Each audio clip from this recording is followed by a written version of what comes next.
आनंद साहब, क्या रीजन आपको नजर आ रहा है? अभी भी थम क्यों नहीं रही है जंग? संजीव जी, जहां तक मुझे लग रहा है आर्मेनिया अजरबैजान की जो लड़ाई है अब अपने पीक पे पहुंच चुकी है। और इसमें अभी तक जो रूस का रुख था वो बहुत ही पैसिव सा था, लेकिन अब उन्होंने खुल के इस चीज को बता दिया है कि अब ये नहीं चलेगा, क्योंकि पुतिन साहब ने खुद कहा है कि कई लोग मर रहे हैं, रीजन डिस्टेबलाइज हो रहा है। और अभी उनके जो चीफ हैं, फॉरेन इंटेलिजेंस के चीफ है, उन्होंने एक स्टेटमेंट पास किया है कि इस युद्ध में अब आतंकवादियों की जो आतंकवादी लोग जो मिलके लड़ रहे हैं अजरबैजानियों के साथ, वो बढ़ता जा रहा है। और हमें जो इंफॉर्मेशन मिली है वो लीबिया सीरिया से बहुत सारे लड़ाकू जो जिहादी आईसिस के टेररिस्ट हैं वो भी उसमें पार्टिसिपेट कर रहे हैं। And this is not acceptable to us, this will destabilise, वो हमारे भी देश को डिस्टेबलाइज करेगा और ये हम अब होने नहीं देंगे।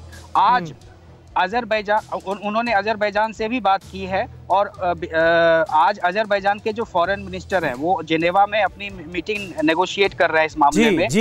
12 तारीख को मिन्स्क ग्रुप के जो को चेयर हैं, रशिया, फ्रांस और अमेरिका, तीनों के विदेश मंत्री फिर मिल रहे हैं। तो रशिया के तरफ से पूरी तरह ये बता दिया गया है कि अब रोको, नहीं तो फिर बहुत बुरा होगा।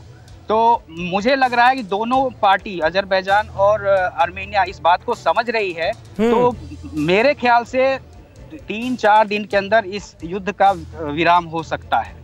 3-4 दिन के अंदर युद्ध विराम हो सकता है, ये आप उम्मीद जाहिर कर रहे हैं। निश्चित तौर पर हम सबको ये उम्मीद है कि जंग जल्दी से जल्दी थमे, क्योंकि इस वक्त इंसानियत तार-तार होती हुई नजर आ रही है। इस जंग में दोनों ही तरफ, अजरबैजान हो, आर्मेनिया हो, 12 दिन हो चुके हैं जंग को और दोनों ही तरफ जबरदस्त नुकसान हो रहा है। अजरबैजान के तेल भंडारों पर भी हमला किया गया है।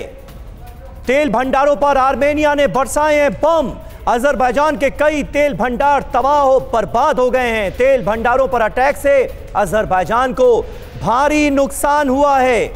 हमारे साथ मनीष झा मौजूद हैं। मनीष, क्या रशिया प्रोएक्टिव रोल अदा करता हुआ नजर आ रहा है क्या? और जेनेवा में जो मीटिंग हो रही है उससे कितनी उम्मीद? देखिए समीर, इसमें कोई दो राय नहीं, और मैं भी रनंजय जी की बात को आगे बढ़ाकर कहूंगा कि अब ये उम्मीद है कि आने वाले एक हफ्ते के भीतर आपको एक ठोस नतीजा देखने को मिलेगा। और उसकी 2 वजह हैं। पहली वजह तो यह है कि अंतर्राष्ट्रीय समुदाय का अब दोनों देशों पर काफी दबाव बढ़ा है। वहीं दोनों तरफ से, यानी आर्मेनिया और अजरबैजान भी अब अपने अपने समर्थन में दूसरे देशों के प्रधानमंत्री, विदेश मंत्रियों से बातचीत कर रहे हैं, क्योंकि उन्हें लगता है कि अब दूसरे देशों का समर्थन यहां पर लेना जरूरी है। ऐसी स्थिति में 12 तारीख की मिन्स्क ग्रुप की जो बैठक है वो बेहद निर्णायक होगी। और निश्चित तौर पर रूस ने थोड़ी देरी की। मुझे अच्छा लगता अगर वो हफ्ते दिन पहले इस रुख पर रहते जो जिस रुख पर वो आज हैं, क्योंकि प्रेसिडेंट पुतिन को भी अब ये लग रहा है कि इसके बाद अगर और देरी हुई तो फ्रांस या कोई दूसरा देश इस मामले में ज्यादा हस्तक्षेप करके इस क्षेत्र पर अपना प्रभाव ज्यादा बढ़ा सकता है, जो रूस के लिए भी ठीक नहीं होगा। और इसलिए प्रेसिडेंट पुतिन ने भी कल अजरबैजान के राष्ट्राध्यक्ष से बात की है और साफ तौर पर यह कहा है कि अब समय आ गया है, अब और बर्दाश्त नहीं किया जा सकता है। क्या आप पर भी बरपा है जालसाजी का कहर? सपने टूटे आपके, न घर के न घाट के। क्या आप भी हुए हैं धोखाधड़ी के शिकार? भेजिए अपनी आप बीती lootkhar@tv9.com पर। देखिए रोज रात 9:30 बजे। फिक्र आपकी,